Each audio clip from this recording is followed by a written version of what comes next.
The Albanese government has cynically seized on the stabbing of a Syrian Orthodox Bishop Mari Emanuel in Sydney to reignite its push to impose a censorship regime on social media.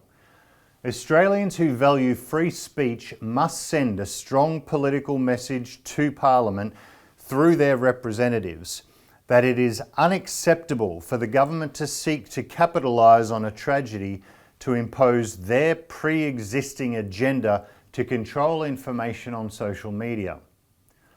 This social media censorship agenda is bipartisan, starting under Scott Morrison and Peter Dutton in the previous Liberal government and continued by the Albanese government. Last year, the public made their opposition to social media censorship abundantly clear by flooding the consultation on the exposure draft of the Combating Misinformation and Disinformation Bill with objections.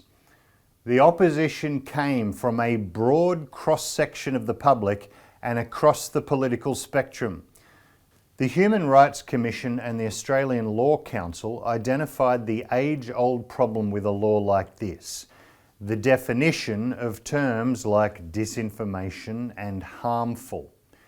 Following that feedback, the government parked the bill, but demonstrating their ongoing intention, Communications Minister Michelle Rowland travelled to Europe to participate in EU events dedicated to contrived hand-wringing about the need for such laws. Now they have seized on the first opportunity they could to reignite the agenda. In media interviews, Michelle Rowland has resorted to outright disinformation to promote the bill, claiming to ABC AM on 18 April that some 70% of Australians are concerned about the spread of mis- and disinformation and the real-world impacts that it has. Rowland was citing an Australia Institute exit poll from the Voice referendum, which claimed 70% of respondents expressed concern about mis- and disinformation in the Voice campaign. But given that 60% of Australians voted against the Voice, that exit poll clearly does not express a unified view as to what the mis- and disinformation was. The majority no voters certainly would not have agreed with yes voter Michelle Rowland's opinion of what constituted mis- and disinformation.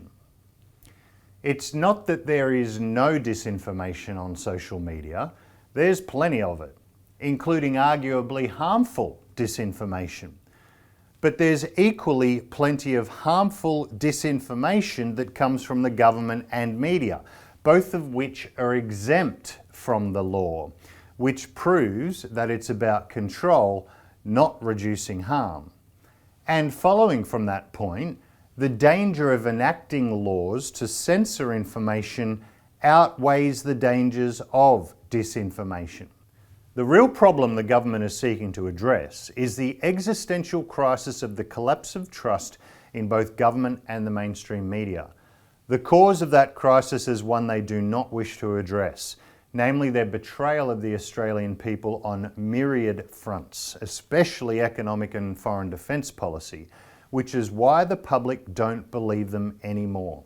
Put simply, they, meaning both major parties, have repeatedly lied about decades of economic policies which they always promised would deliver prosperity, but instead have increasingly enriched and empowered corporations at the expense of the people, leaving Australians in massive debt, unable to afford and provide basic housing, and fearing the future will not be better for their children. And both parties have repeatedly lied about foreign and defence policies which have pushed us into forever wars that we were told were for freedom and democracy, but which never were, and are now leading us into national bankruptcy for a war of annihilation with, bizarrely, our biggest and best trading partner, China.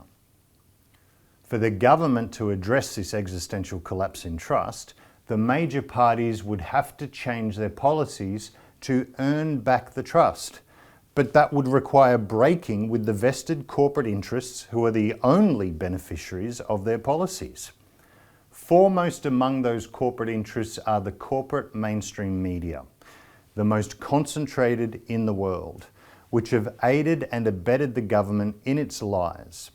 For example, witness the media's appalling smears of whistleblower publisher Julian Assange, who cannot be accused of mis and disinformation, as WikiLeaks has never published anything that wasn't true.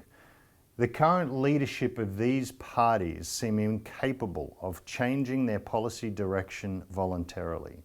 They are targeting social media because, as messy as it is, it gives the people an opportunity to spread views which the establishment parties and media would previously have been able to suppress. And, as usual, they are telling us it's for our own good because the misinformation and disinformation they are seeking to censor is harmful by their definition. This is a fight for a principle. Be sure to make your opposition loud and clear to your MP and senators.